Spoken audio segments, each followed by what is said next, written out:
What's up guys, and welcome back to the channel. Today we have an amazing video for you on 3 ways to improve your surfing. Doesn't matter what level you're at, if you're just surfing for the first time or you're highly advanced, there will be something in this video for you to be able to improve. Okay, so tip number 1 is video review. This one is super important and highly effective. First, you need to find somebody to video your sessions, whether that be a friend, a parent, a girlfriend, a boyfriend, whatever that is. It doesn't need to be high quality footage either is the one thing I've learned with this. It could be literally shot off an iPhone, but just any footage you can get of your surfing that you can watch back or put on a comparison screen like I'm doing here is step number 1 to this process.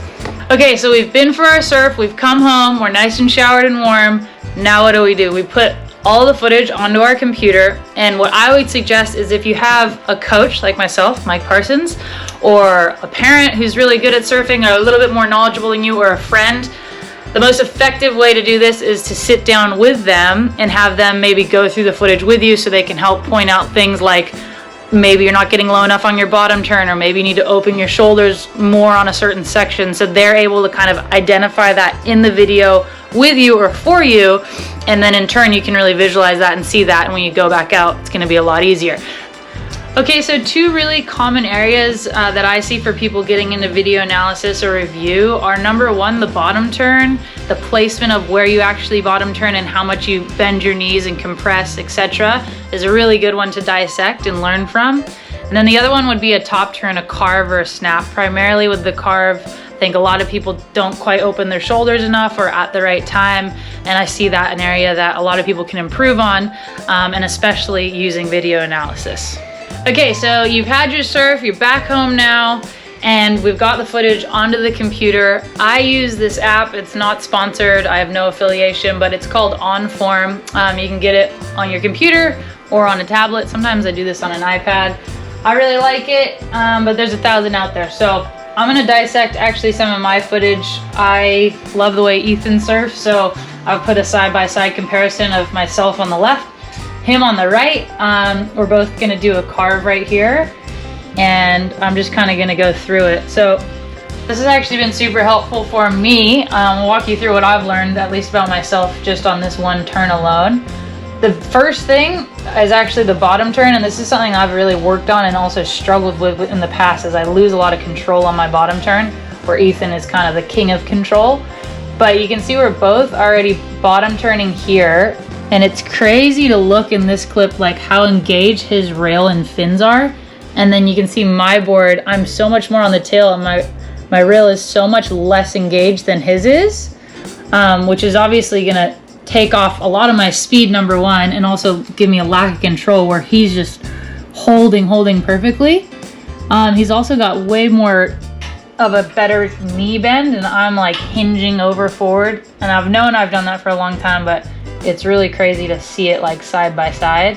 And then the other part that I've really learned a lot is once we come up here to this top turn section, my top arm, as I'm turning, I'm like going straight up over my head like that, where he is like more here, which I think looks better just on the wave for style, but also I think it gives him like way more power through the turn, where I'm kind of exploding this way, not this way enough. So that's something I never really realized actually, and it's probably a really key point. Another thing to think about, if you don't have somebody who can film you all the time, I know that there are cameras out there that will film you. You just put a little tracker on your arm and you set it up on the beach and it will get your surfs. And then Surfline also has cameras, and a lot of the guys actually get clips from some of those cameras, so something to think about.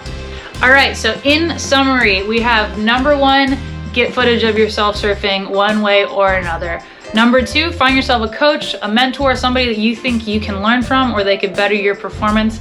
And number 3, if you don't have somebody like that, get an app like I have on my computer. You can learn so much from just your own self and watching other people surf like I do with Ethan or whoever your favorite surfer may be. I encourage you to get out there and give it a try.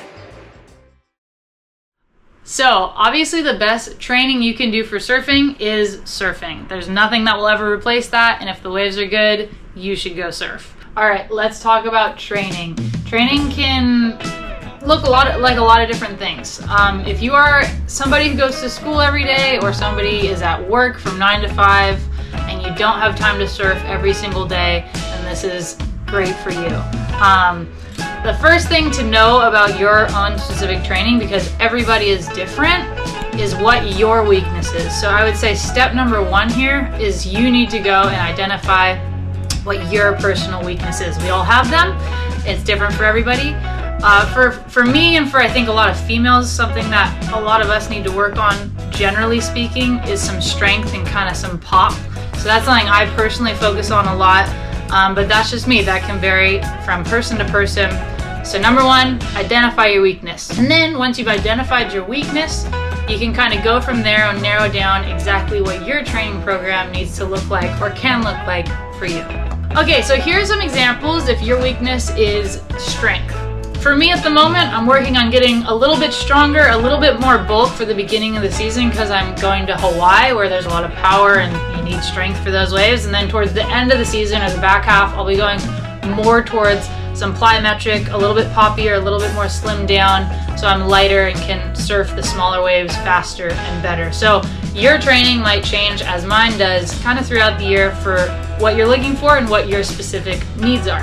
If you are somebody who has identified that you have a lack of mobility, or that is your weakness and the area that you need to work on, this is a huge one for me personally. I've had really bad hip mobility, and so this is a big one that I've been working on. There's a lot of things you can do for that. Number 1 would be the obvious of just kind of rolling, stretching, a bit more yoga, that sort of thing, to get more flexible. The best thing for mobility, in my personal opinion, and from what I've found, is using the Pilates reformer. A lot of men and women on the world tour are using the reformer as their main form of training now. Tom and I got one at our house to have. It's a great warm-up. It's really good for mobility and strength. It kind of ticks a lot of boxes. There's also something called Ginástica Natural. A lot of the Brazilian guys have been doing that. That's a lot of great mobility hip work. Phase 6 training is another one. So I'm just kind of giving you a few ideas. You can go ahead and look those up, or we'll link a few of them down below. The reason you would want to improve on your mobility would be simply because as surfers, we put ourselves in a lot of kind of weird different positions on the wave, and you want to be able to, number 1, prevent injury, and I think the better mobility you have, the higher chance you have of staying healthy. So that would be the biggest one. Number 2 reason of wanting to improve your mobility would be able to, say, if you do a big turn or you land in air and you're in a weird position, really low, compressed, your body can kind of handle that and jump straight back out of it and continue surfing. So, all right, something that you might think you want to improve in is airs, or aerial surfing. For me, this has been another big one. I think all of us want to do bigger airs, try bigger airs, and naturally progress into bigger maneuvers. Airs, there's actually a lot of really cool things you can do. I think the best form of training for learning how to do airs while surfing is actually getting on a skateboard. Make sure you wear good padding and all that so you're not getting injured. But I found skating to be highly beneficial, and I've also noticed a lot of guys and gals who are really good at the skate park are some of the best aerialists that we have in the sport of surfing. Another way you can train for aerial surfing would be to get, if you can, a foam pit and be able to do some trampolining or skating into that foam pit, so you can actually strap on a board of some sort and do airs in transition from a skate ramp or from a trampoline into the foam pit. It's a little bit trickier because you need to find a foam pit, but that would be another suggestion. Tip number 4 here is doing some pool breath work. This is something I highly recommend, especially if you're wanting to get into heavier big water waves. A lot of the big wave guys will do big training courses in the pool or in the ocean. And if you're gonna do this type of work, I'd recommend always doing it with a friend or with a trained professional. Never ever go do it alone. And my last tip for you guys would be to get a carve board, which ties back into the skating, learning how to do better carve surfing and transitions. It's really nice for flow, and you can emulate and simulate a really nice style. It's also a really good one if your friends tell you that you might have a poo stance or not the best style, get a carver and you can iron that out. Okay, tip number 3. Last but certainly not least, this tip is all about visualization. You might be one of those people that thinks this is a hoax, but you just wait, my friend. It is certainly one of the most powerful ones and things you can be doing for success in anything. So with visualization, this is something I personally do a lot of and have learned a lot about in the last year and a half probably. It's something that a lot of professional sports people do. The mind is such a powerful place, and you can train your body, but without the mind being trained as well, it's only 50% of it. So you might be thinking how you can visualize. Here are a few points of how to visualize, or times when you can use this strategy.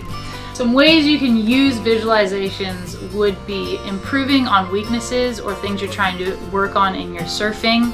Fear, if you're scared of big waves or a situation you may be fearful of in the ocean, and actually even heat strategy. Talking about weaknesses or things you're trying to improve on with your surfing. For example, I'm trying to improve on my airs. So I figured out the 5 steps when I'm surfing to do an air, and I'll lay down before I go surf in the morning, and I'll just run through it 10 times in my head, that air, where my feet need to be, how I want to do it, how it feels. And that's a great way to kind of just get it in your brain, and then I'll go out and surf.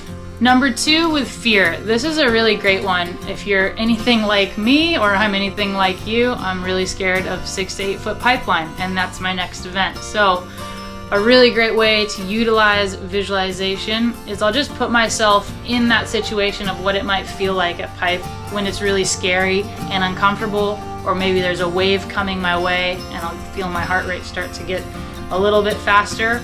I'll just kind of try and literally lay down, shut my eyes, and visualize myself in that situation and how I want to handle it, and kind of just work through it. Number 3, being something like heat strategy, is a really great one. Oftentimes I'll do this actually right before I paddle out for a heat. You might see myself or a lot of people on tour kind of sitting down with their eyes closed. So for heat strategy, I'll just sit down, I'll visualize everything from putting my jersey on to the exact wave that I want to catch, that perfect one, how I want to surf it, how I want to feel on the wave.